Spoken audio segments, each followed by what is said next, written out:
It's really wonderful to be at 20 Summers. I was here in Provincetown last September for the book fair and at the library. And oh my gosh, what a wonderful library you have! It's just spectacular. And that was wonderful. And every time I've come to Provincetown, I've just been really astonished at how what a rich and vibrant art culture there is here, arts and literary culture. And it's just exciting to be in a place where there's so much creativity kind of packed into a very small place.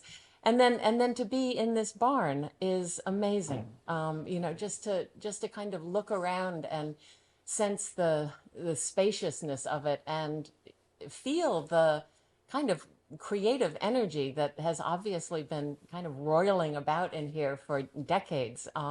It's a really remarkable and special space. So I feel very lucky to be here. It's so interesting because once again, it's this idea of a community that we've kind of thrown together in a random sort of way, but immediately started to make connections in all sorts of interesting ways. So this is, I think, one of the things that's so exciting about organizations like 20 Summers, where, you bring together people and then just let them do what they do, right? And talk and see what arises from that. So it's really lovely. So yes, so I'm grateful to be included. The topic that I'm going to be talking about today is journaling and the writing process. And I had kind of forgotten that I said that I would talk about this. Alice asked me months ago, and I was busy doing something, and I just thought that, oh, sure, that would be interesting. I could do that, and so I said yes, and so I must have sent in this title, and then kind of forgot about it until I got here, and then so you can imagine my surprise when I checked the 20 Summers website yesterday. And I saw this description, and I'm going to read it to you so that I can, it'll help me remember. Ever since 1996, when I started working on my first novel, I've kept a detailed process journal where I analyze and develop ideas and write informally about writing. I think of my journal as a friend, one who never tires of listening to me whine, boast, complain, vent, who is a little bit wiser than me and often finds solutions to the problems of plot or character that I'm struggling with. This is the part, okay? I will do a reading from my novels and share some of the corresponding excerpts from the journal. This is not material I usually share with the public, but I think the focus on process might interest the writers and other creative artists in the 20 Summers community. It's always fun to see the gears and cogs malfunctioning and to expose the ridiculous amounts of effort it takes to make the work seem effortless. So apparently I wrote this. And this is what I promised to do, and presumably that's why you're here, right? So since I promised to do this, I will. I will do exactly that. And depending on how much time we have, I'd also like to bookend this process by sharing two other kind of process-oriented practices that have helped me as a writer as well. So we'll just kind of jump in and see how far we get. And I think I'll just start, let's see. I'll start by reading the beginning of my most recent novel, which is the book of Form and Emptiness. In the beginning.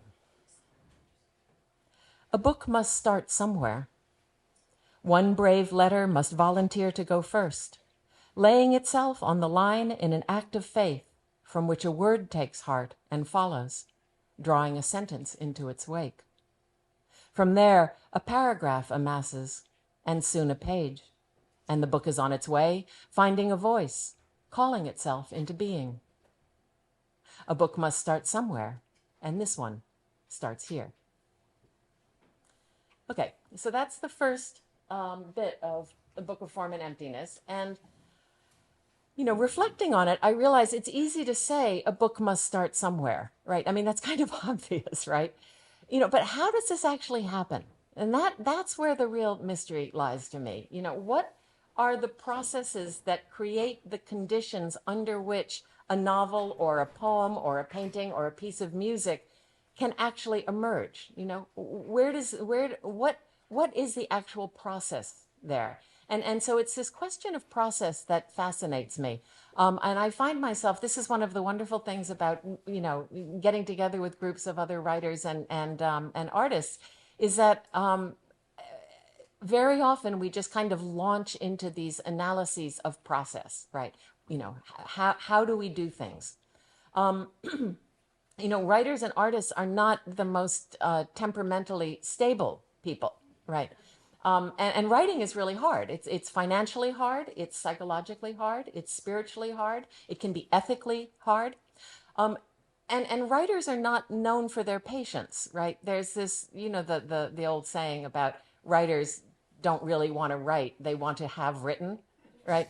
And that I think is true to some extent. It's certainly true for me. I mean, as much as I talk about process and how important process is, and I believe this, right? I am as impatient as anyone and just would prefer really to skip over the process and just get to the end. But that's not the way it works. And it never has worked that way. And every time I've tried, it's been a failure. So I reluctantly, sort of have to pull back my expectations for forward momentum and learn to settle in some way so that I can kind of be with that process and trust that process.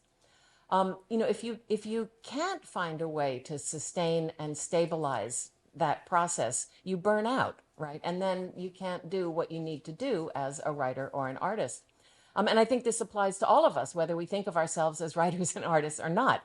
People, if we don't find some way to stabilize ourselves and to sustain our day-to-day creativity, because really everything that we do in the day is creative, then we burn out. And I think, many of us certainly feel that these days. So, I was thinking about this, and I was thinking about how another word for this kind of stability or sustainability might even be, you could even call it a kind of faith, right? And for me, this is this sense of faith, this sense of stability, really comes from my Zen practice, my Zen meditation practice. I've been practicing meditation since I was just like really little. I think when I was in grade school, I remember, it was back in the, hippie days, and everybody was meditating, right? And so I remember going to like a head shop and buying like a candle and lighting it and staring into the candle and thinking that I was meditating, right? It was really appealing to me. I think the reason is because one of my first memories, maybe it is even my very first memory as a little person, is seeing my Japanese grandfather sitting cross-legged on the floor meditating, right? They had come to visit. They'd arrived at night. I'd never met them before. They were these really exotic, powerful people. And I was 3, and I walked into the bedroom to call my grandparents to come for breakfast. And I opened the door, the door knob was way up here, right? So I opened the door and I opened it and looked in, and he was sitting on the floor, right?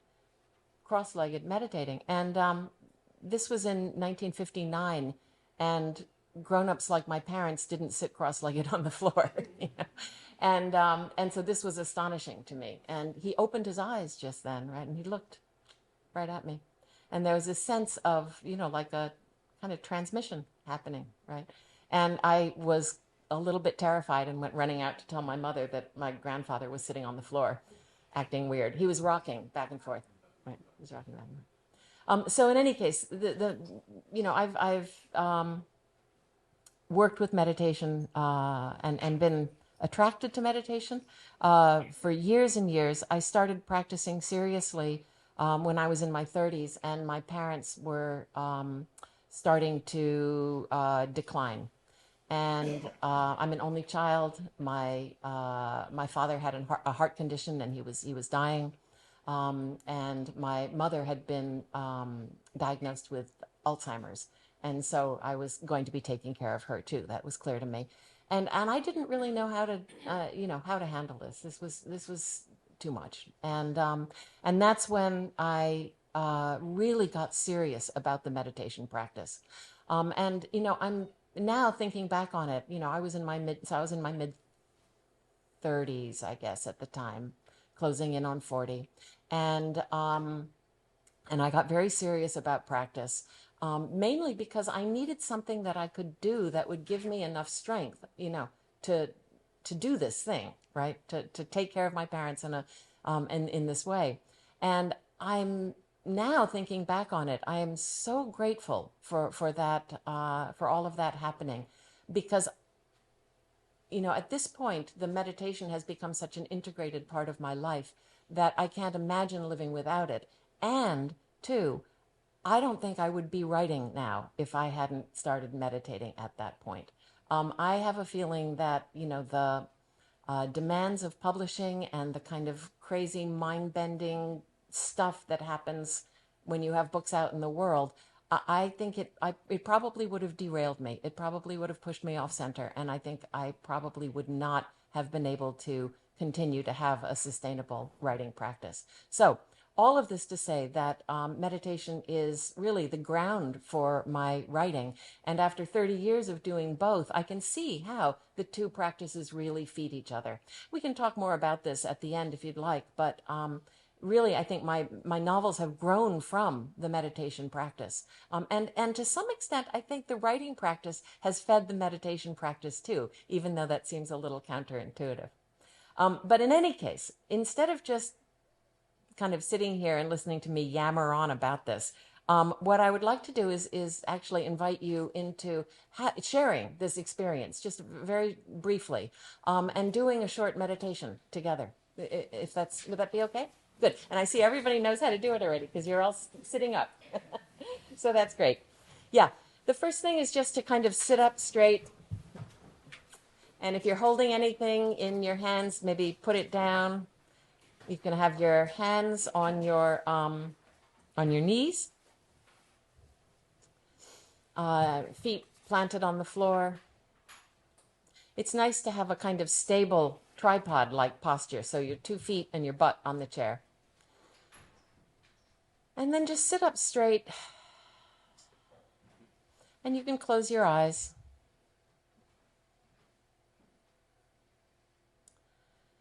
And take a moment to just notice what it feels like to be sitting quietly.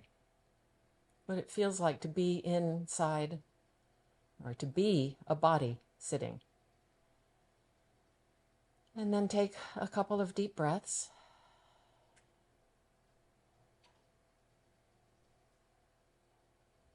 And remember what that feels like to breathe.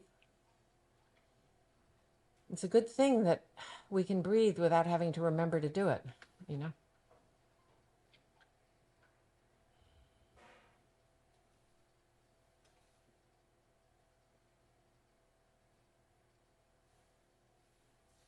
And just notice the sensation of breathing.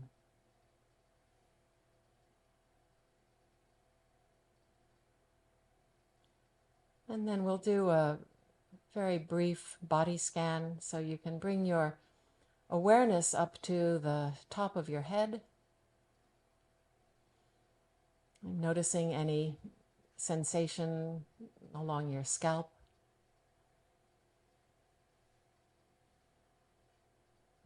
In your forehead. Your temples.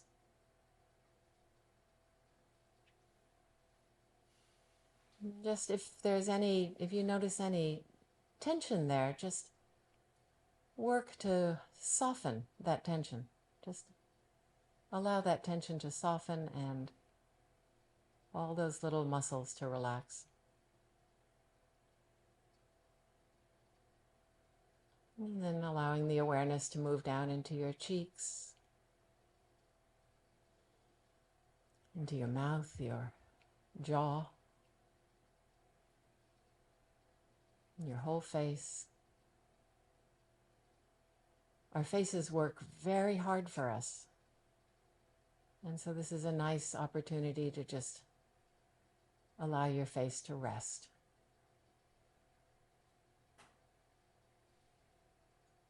And then moving the awareness down the back of your head into your neck and throat, shoulders.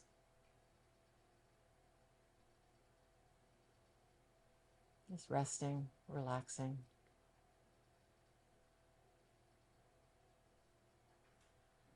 And then moving the awareness down your arms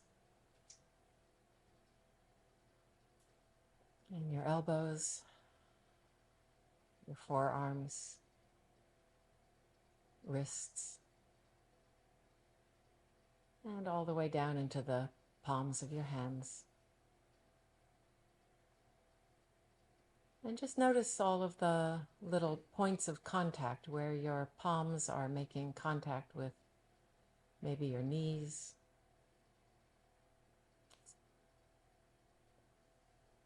Just notice what the points of contact feel like.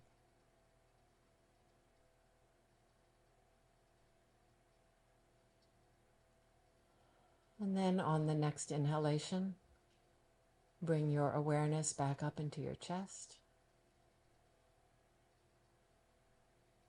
And here, take a couple more deep breaths. And just notice what the breathing feels like.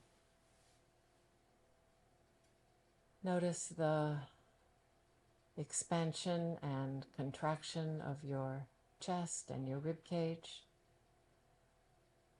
as your lungs fill with air.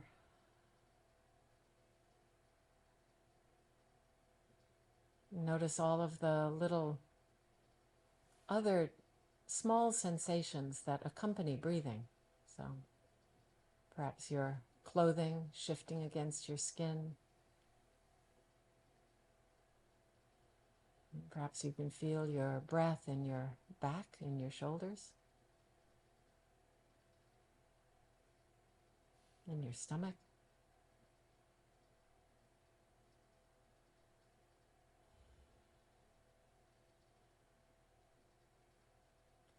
And then allow your awareness to drop down into your solar plexus and then all the way down into your belly.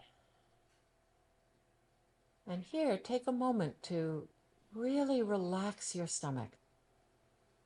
Just radically relax. Let your belly soften. Let it really hang out. And notice what that feels like.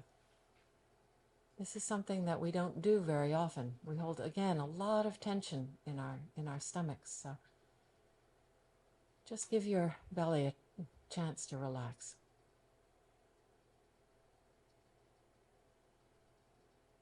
You might notice that as you do that, your breath starts to change, maybe, starts to deepen. Notice what that feels like.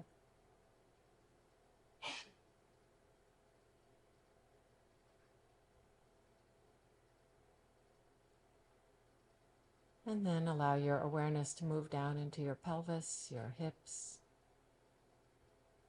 Notice the sensation of the chair beneath you, supporting you. The weight of your body being supported by the chair.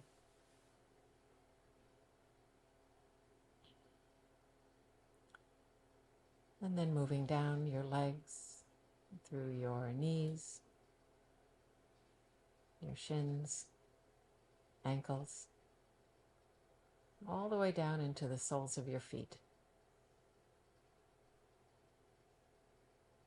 And here too, just notice the sensation of your feet meeting the ground.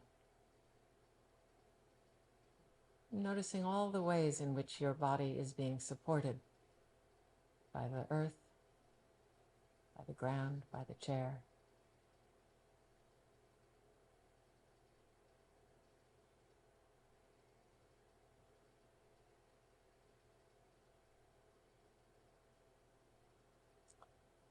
And then on the next inhalation, allow your awareness to move back up and fill your body. You might want to check in at any of the places where you might have noticed a little tension.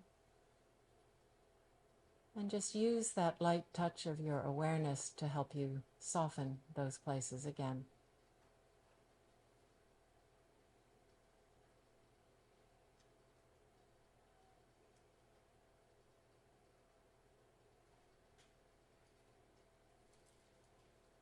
It's nice to learn where in our body we hold tension so that we can revisit it. We can come back and use our awareness to help us relax.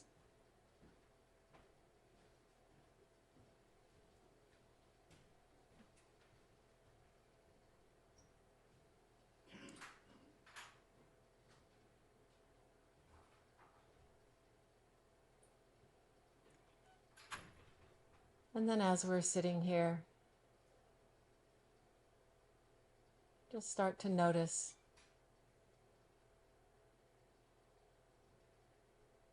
things like the light playing behind your eyelids, the sounds in the room, the sensations on your skin.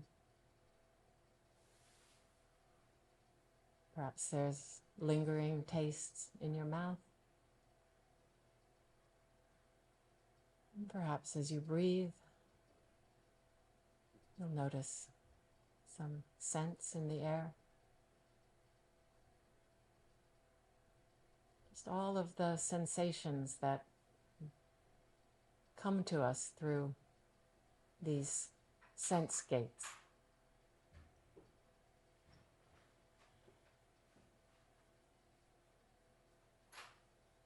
And keeping the sense gates open and receptive.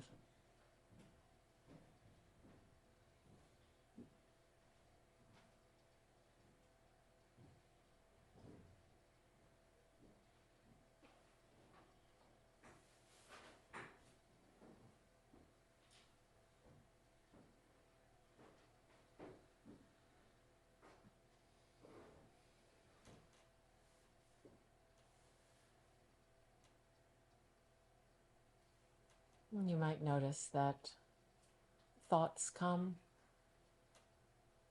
taking you away. And if that happens, that's perfectly normal. Minds are meant to think. And so when that happens, just very gently return your awareness to the breath, to the body, and the sensation of just sitting in this moment.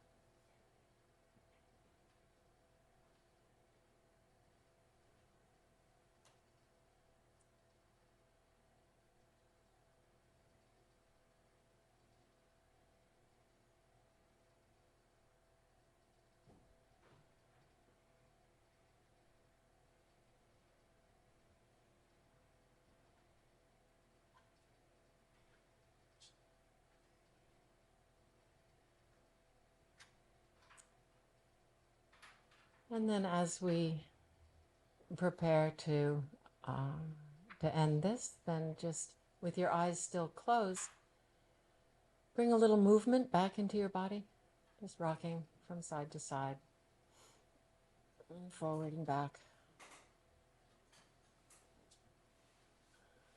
And you can twist at the waist and shrug your shoulders, roll your head.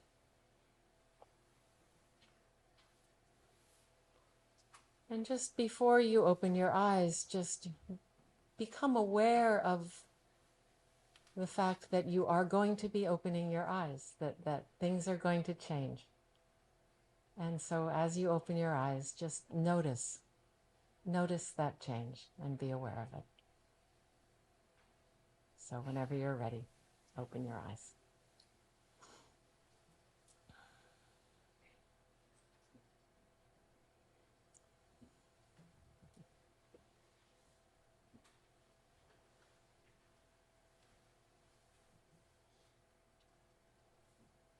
you're all still here. How lovely. So, so this is a practice that it's not. I meditate. I have a formal meditation practice, but it's also something that I do when I sit down to write, just briefly. Not. It's not a big deal. But I have been, you know, that's why they call it practice. I've been practicing this so that I can, so that now when I sit down to write, I can close my eyes and take a couple of deep breaths and center myself, and then very often what I'll do is sort of cast myself into the world, into the fictional world that I'm going to be writing about, you know, in my imagination, and sort of put myself imaginatively in the body mind of the character who I'm writing, you know? And then because I'm used to doing it in my own this body mind, right? I can kind of imagine what it's like to be inside the body mind of the character. And so if it's a young, 14-year-old girl in Tokyo who's just come back from the public baths and her mother is, examining her body for little bruises and scars that the bullies in her school have inflicted upon her body, which is from A Tale for the Time Being. When I'm writing that scene, I can close my eyes and put myself into the body of that girl now, and breathe and open my sense gates, my nose, my eyes, my ears, listen, and feel the sense of the kind of soggy tatami mat under the floor, hear what's happening outside. Right? So it's a way of remembering. It's a way of remembering what to pay attention to in a scene. We are very dominated by, our sight, right? And so we tend to write. It's easy to write about what we're seeing, right? But it's nice to remember that we have these other senses as well, right? I mean, in the West we have five. We talk about having five senses, right? Sense of smell, sight, taste, touch, sound. And each of these has a sense gate attached to it, right? The eyes, the ears, the nose, the tongue, or the body. And in Buddhist teachings, there's actually a sixth sense gate, okay? And that's the sense gate of the mind, right? So the mind is considered to be a sense gate, like an ear or like a nose. And what that means, the sensations that the mind perceives, right, are the sensations of thought and feeling. Okay. So what that means, I find this very comforting somehow, that a thought or a feeling is just like a sweet sound or an unpleasant smell, right? It's just this ephemeral thing that passes, right? But in the West, we take our thoughts so seriously. We've got the whole Cartesian apparatus that we, are shouldering every time we think, right? And but in the East, it's not. Thoughts are lighter, and so I find that to be very comforting. And in that way, certainly when I'm writing, there's a sense that these ideas that I'm having, they're just kind of ambient ideas. They're flowing through my, the sense gate of my mind. And when I'm paying attention, then I can capture them and write them down. Right. So that's some of the ways that I kind of think that writing and meditation kind of support each other. Okay, so maybe what I'll do is I'll move on. Ooh, yes, I better move on. Okay, we're going to move on. And because I promised I was going to do this process journal thing, and I am. Okay, here goes. I never went to an MFA program, and when I started out writing, I didn't have writers to talk to. And so kind of out of desperation, I started to talk to myself, and that was how the process journal evolved, right?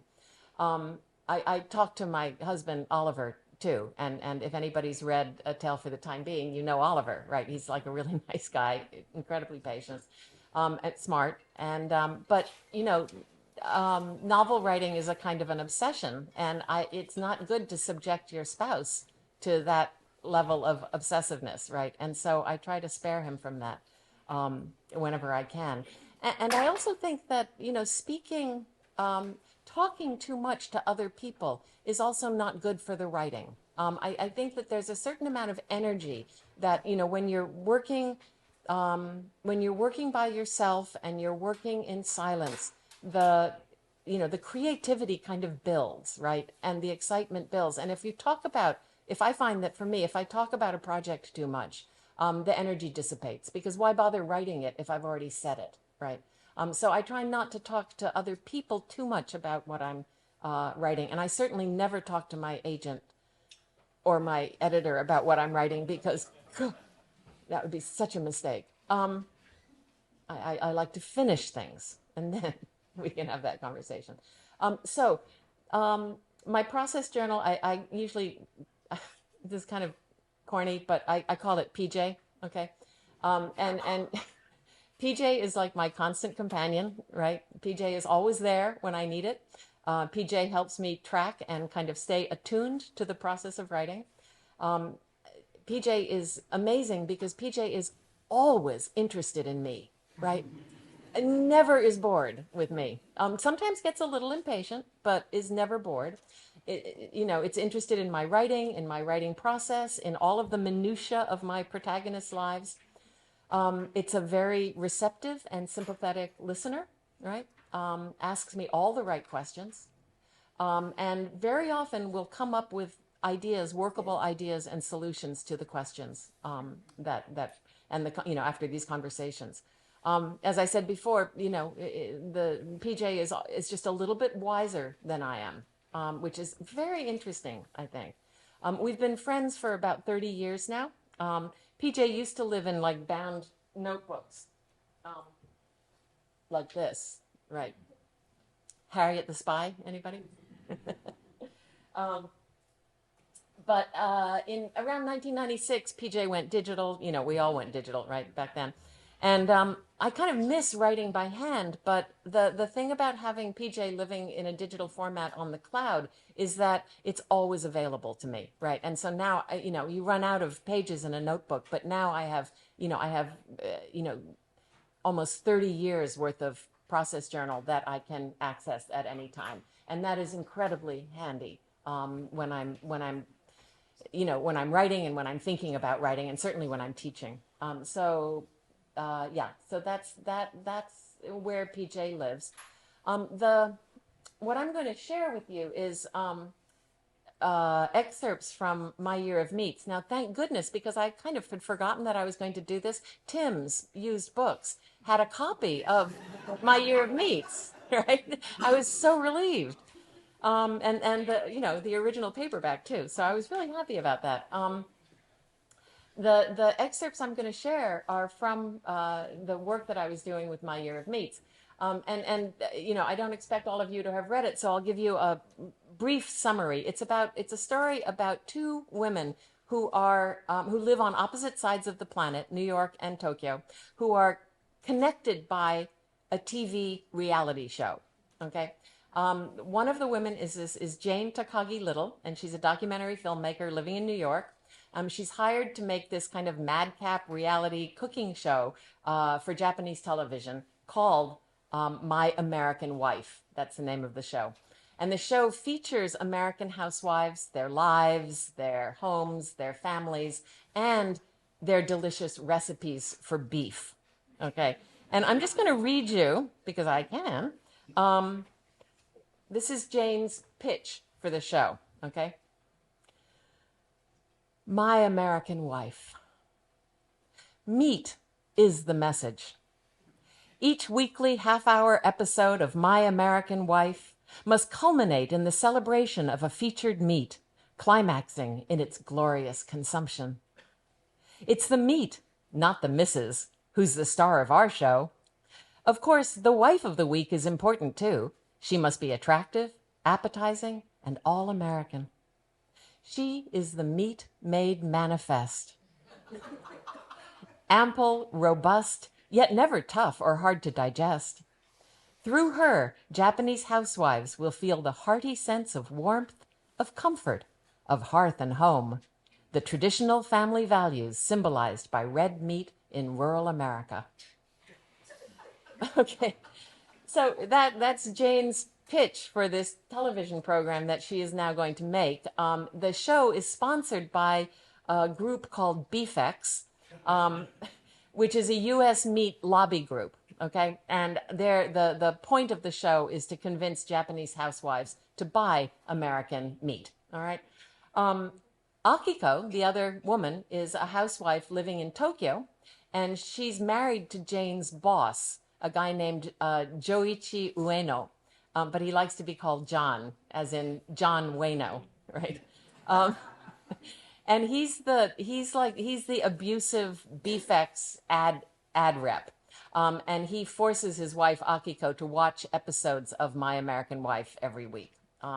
So the novel follows these two women leading these parallel lives, but the plot itself centers around the misuse of pharmaceuticals by the meat industry, and specifically the illegal use of a hormone called DES. Some of you have probably heard of this, diethylstilbestrol, which was given to cattle as a growth enhancer to fatten them up, right?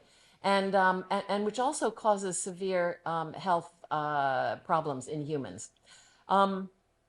So at this point in my process journal, I was still trying to finish the first draft of the novel, okay? Jane was not Jane yet. Jane's name was Maya at this point. And Maya is planning to expose the pharmaceutical abuse on a feedlot that she's visited. She has also discovered that DES used to be prescribed to pregnant women to prevent miscarriages, right? And her own mother took DES, and this has compromised Maya or / Jane's ability to bear children of her own. Okay, so that's kind of the thing at the center. So here we go. July 26, 1996. That was a long time ago, wasn't it? New dilemma. Read conclusion of Cancer from Beef today and realized it's complex and there is no single right stance to take on this issue. So what does Maya do at the end? Option 1, she decides she can't make the documentary because there's no single right stance. No, too vague, not satisfying. Option 2, she makes her documentary and goes public, acknowledging the ethical complexities of polemical discourse, but also realizing that you have to act. To the best of your abilities, you have to act as responsively as possible because that's your mandate as a documentarian, to bear witness. Better. Does Maya talk about this in the last chapter, along with her concerns about DES? How could she go through the intensive pregnancy testing and still not know she's a DES daughter? Maybe she should already know that her mother was taking DES. Maybe she knows about it from her mom, but doesn't know that DES is being given to cattle. Maybe she learns about this while making the TV show and realizes that women and cattle were given the same drug. Maybe this is the turning point of the whole novel. And then in caps at the bottom, OMG, am writing an industrial thriller, exclamation point. Must talk with Oliver about this. That was a turning point. August 14, 1996. Why is Maya so hard for me to be emotional with? I just feel there's a barrier there. I don't love her. I'm not passionate about her. Is she too much like me? Not separate enough to love? This is really disturbing stuff, right? I talk to my therapist about this kind of stuff all the time. Maybe her name, Maya, is too fancy, too contrived. Last night in yoga, working on neck stands, it occurred to me that if she were Jane Yamamoto, I might like her better. Jane is plain, solid. Does this help? Does this make her more emotionally accessible? Maybe not for a reader, but a little for me. Rereading John Gardner's book on becoming a novelist for the 100th time, identifies strongly. He talks about a good novel as a vivid, continuous dream. This is worth remembering. August 20, 1996. In mourning for my lost summer. 10 more days. Haven't finished a draft. So sad. Sorry. I don't know why I think this is so funny. But I've known I wouldn't finish for a while now, so it's not just that. There's something getting in the way, a new insecurity, or a new infusion of an old insecurity, clouding me, my eyes, tangling my plots, making my voice sound tinny and cheap. I don't know how to push through. Partly it's a focus problem. I'm obsessing about departure. Departures are like mini deaths. Anyway, back to the feedlot. I started to reread it yesterday and fell asleep. The rhythms were all off, the timing, the language, it wasn't real anymore. It just felt forced. And then there's this ongoing problem with Maya, her resistance to intimacy. And my new sense that I'm not able to fictionalize well. The novel is too derivative of reality. And then there's a fear that the novel is too bleak, or superficially bleak, or irresponsibly bleak. The social vision is bleak, but the inner emotional shifts and reactions of characters don't measure up to that bleakness, so the book feels flat like cardboard, a billboard kind of bleakness. Who would want to read it? Doesn't everyone like a more upbeat fantasy? It'll never sell. Oh well, worry about that later.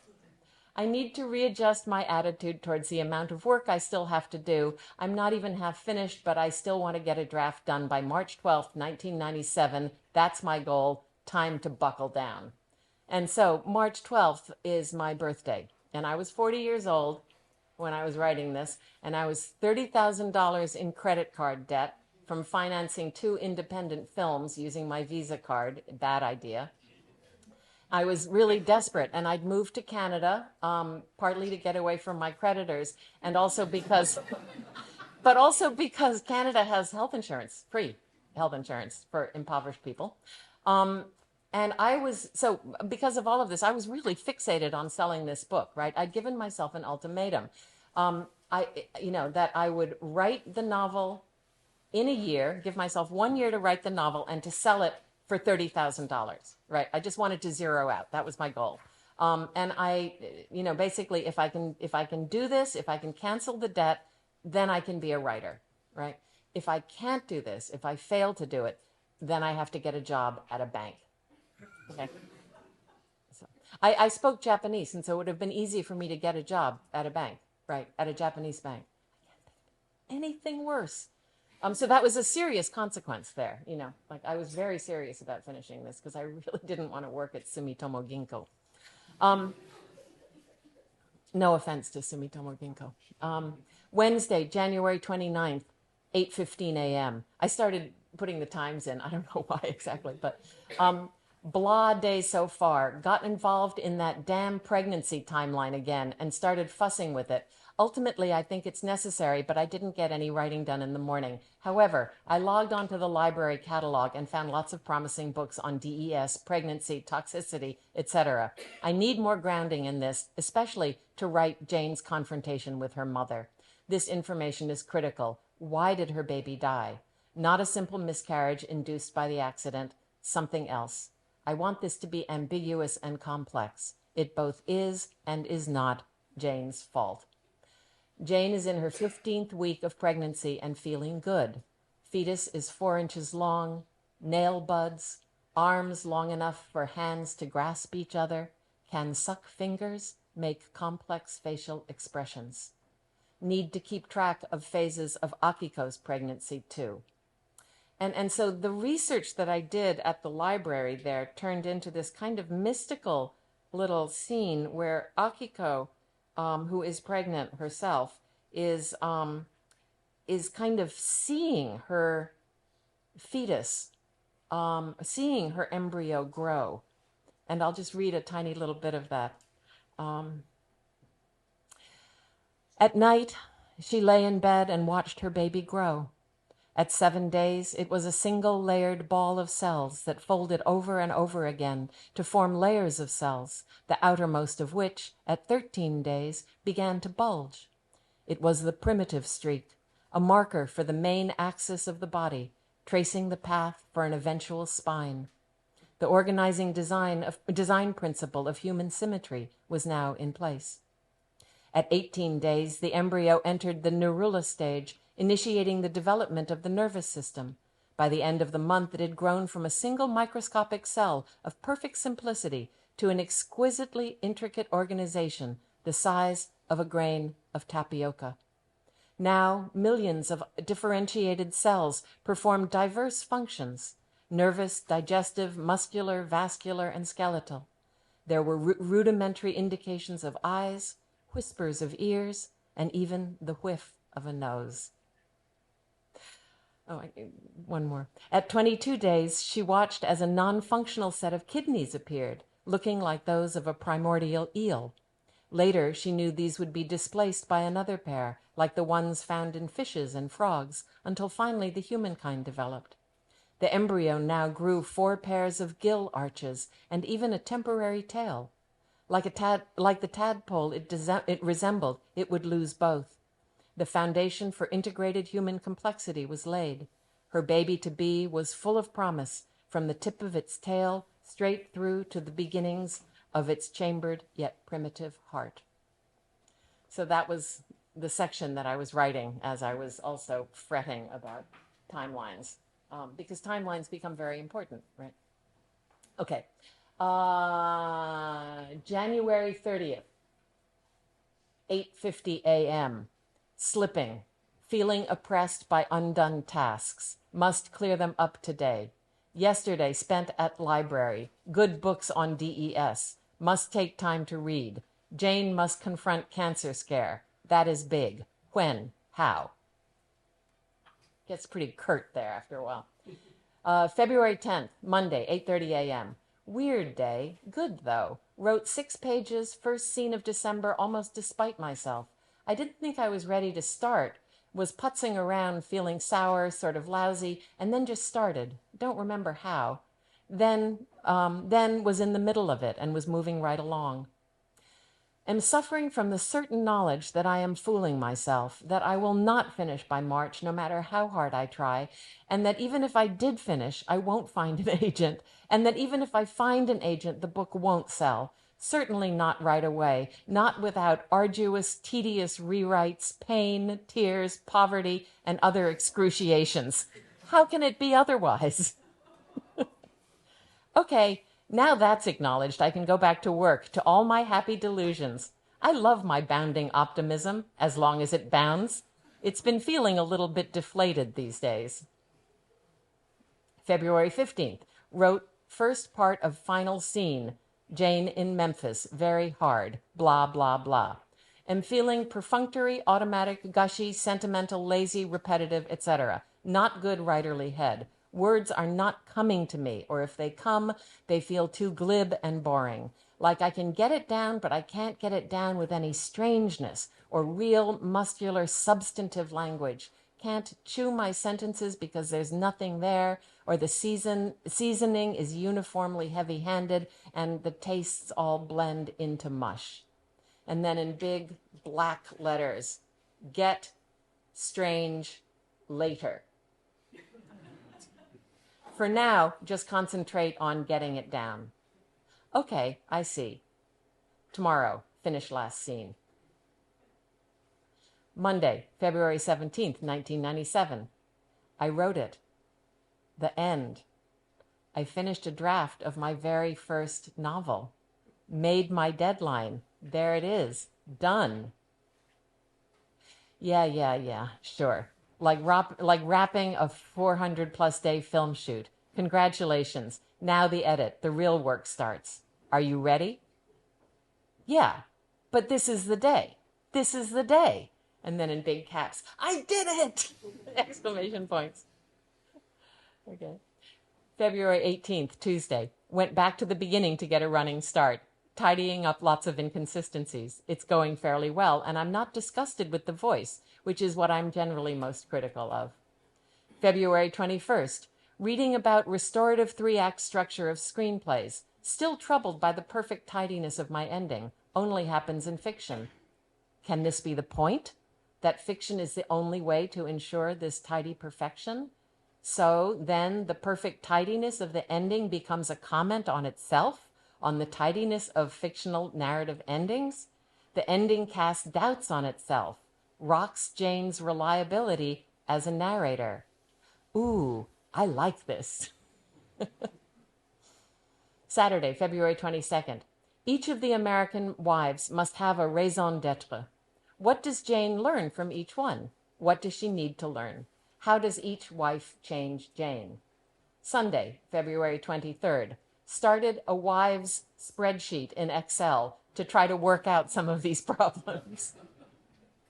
Monday, March 3rd. I'm all confused. I don't know how to wrap my mind around this manuscript, how to inhabit all its parts simultaneously. Very frustrating. Feeling quite horrified, too, at the thought of this book going out into the world. Is this horror just part of the process, or is the book truly horrifying? If so, I am responsible. Ugh. Finished to page 193. Tomorrow's goal, 225. Wednesday, 250. Thursday, 375. Friday, 300. 275. Friday, 300. Saturday, 325. Sunday, 350. Monday, 375. Tuesday, end and formatting. Wednesday, March 12th, print out my birthday. So it was going to be my 41st birthday, right? And I needed to print out the book before, like on the eve of my 41st birthday, so that I could honestly tell people that I'd written my first novel by the time I was 40. Right. So this was very important to me. Tuesday, March 4th, finished to 227. I do best when I have a page count deadline, an easy-ish one. Ugh. Didn't get the Rockefeller grant. Ugh, ugh, ugh. But stupid, you want to be a writer. Why are you even trying for a film grant? Dummy. Focus, write, don't get distracted. I have made an agreement with myself that I can focus on writing until my birthday, and then after that I have to do taxes. Writing this novel is my birthday present, so enjoy it. Happy 41. Gee, thanks. Friday, March 7th. Saw Yvonne Rayner's film, Murder and Murder. Raised interesting issues about how to deal with facts within a fictional framework, the role of the artist's self as an interloper into her own narrative, the authority of a woman without a breast. Is that what made it work? It was very reassuring to see work that is didactic, unashamedly so, and yet succeeds. I'm realizing that my novel is about denial. Maybe this has to be more clear from the beginning, written into Jane's character. After screening, Yvonne Rayner spoke about her career, kind of an overview, quite superficial, left feeling a bit unsatisfied. So I guess the takeaway here is maybe it's always unsatisfying to listen to an artist or a writer talk about her work. But don't worry, I'm almost finished. Just a few more days. March 14th, 1997. Well, it is printed out, a whole draft, a traumatic birthing. I made a mistake by trying to align my output with my birthday, too much stress. Brought the first 130 pages to Judy, a friend of mine, to read, and basically freaked out. Driving and crying. The horror kicked in. Horror that this thing that somehow represents the inside of me is now out in the world. The transition from inside to outside, one's interior out in the world. And then this is an email that I also popped in here. Email to MZ. MZ is a friend of mine, Marina Zerko, who's an artist. And reads my stuff. I feel so weird about having worked in such a vacuum for so long. It looks impressive, though, all those pages, a whole ream of paper. Horrifies me to think about what's inside. I have this new theory about producing work, that the horror has to hit, and if it doesn't, then the work is not good/real/dangerous/challenging/honest or whatever. It's not personally significant work. I would like to think that the proportion of horror is commensurate with the quality of the work, i.e., the greater the horror, the better the work. Because if that's the case, I have just written a fucking masterpiece. But unfortunately, I don't think that ratio holds at all. In fact, maybe it's the obverse. The level of horror I feel is an accurate gauge of the terribleness of the work.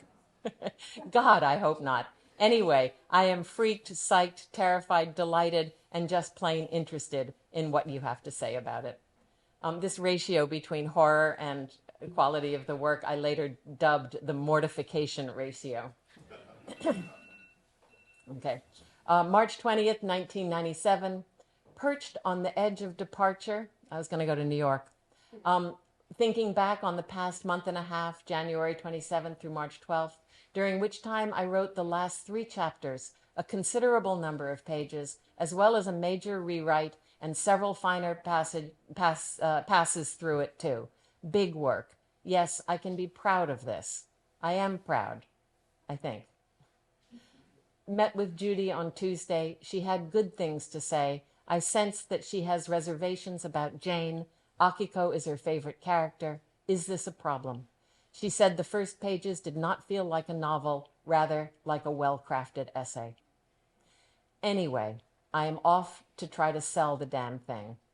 I want to start another. I want to keep thinking of characters. Such a big world out there to write. Goodbye. See you in New York. So, phew, that's it. And happily the book sold, and that, now I'm sitting up here. So, like that. Thank you.